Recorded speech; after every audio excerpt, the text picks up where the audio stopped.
In this video, we are excited to introduce a new product called FD Lite. FD Lite reimagines how legal templates are delivered to startups, and it's a direct-to-consumer technology that provides legal templates to startups like never before. The aim of FD Lite is twofold.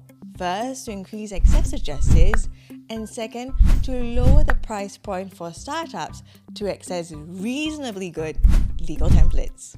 FD Lite is probably a culmination of my own life's work, with 8 years of experience in top-tier law firms and 3 years working closely with top startups. It is not artificial intelligence, but real intelligence at play. The first unique feature that FD Lite offers is the ability to offer 3 unique price points for every legal product. Think about taking a Grab. You can choose JustGrab, GrabShare, and GrabPremium.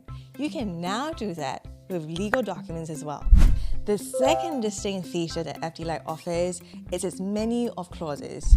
You no longer have to guess what clauses the document offers, because now you can pick and choose which clauses goes into the document that you buy. The third distinct feature that FD Lite offers is its ability to tailor a template for you within a defined set of parameters without a lawyer.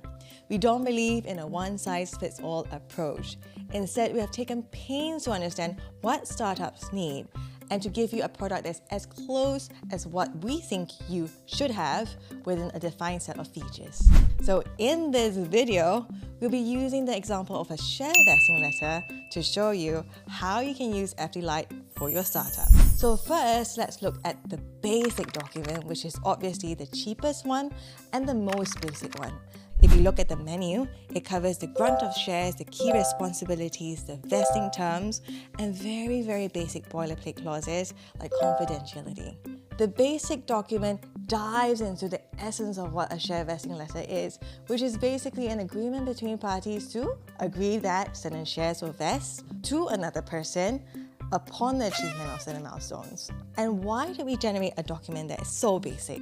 That's because there have been instances where startups say, look, we don't want anything complicated, we just want to document what we've agreed. And the basic document covers just that. Next, we go to the standard document. So what is a standard document? In creating the standard document, we did scratch our heads. But the key question we asked is, what would a reasonable founder expect from a share vesting letter that provides medium legal coverage? So you see in the menu, the items marked in green are the items that are not found in the basic document. And these would relate to the terms of the shares which are issued, i.e. it covers things like, can the grantee transfer shares? Would the grantee be subject to drag-along rights in an exit? Would the grantee be subject to any restrictions? And who pays for stamp duty if it's a transfer of shares? So the standard document gives what we believe is a reasonably good legal coverage for startups to have. And then we go to the complex document. Now, when would you want to use a complex document? Life is already so complicated. Why do you want a complex document? Now, the complex document gives you the most legal coverage. And that's something that you want when, let's say, for example, you're granting a lot of shares to somebody and you want to have maximum protection. Or perhaps, the case or scenario that you're facing is rather complicated. Now, let's look at a couple of examples of clauses that we add to the complex document that we don't add for the standard document. We include things like representations and warranties, a representation from the grantee that entry into the share vesting letter will not breach any other documents that he's bound to.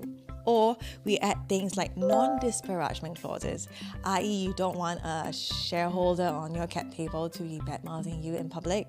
So that's a little bit of additional protection for your startup. Now, if you're scratching your head and you're wondering which document is best for you, we have also included examples of what would apply to your situation.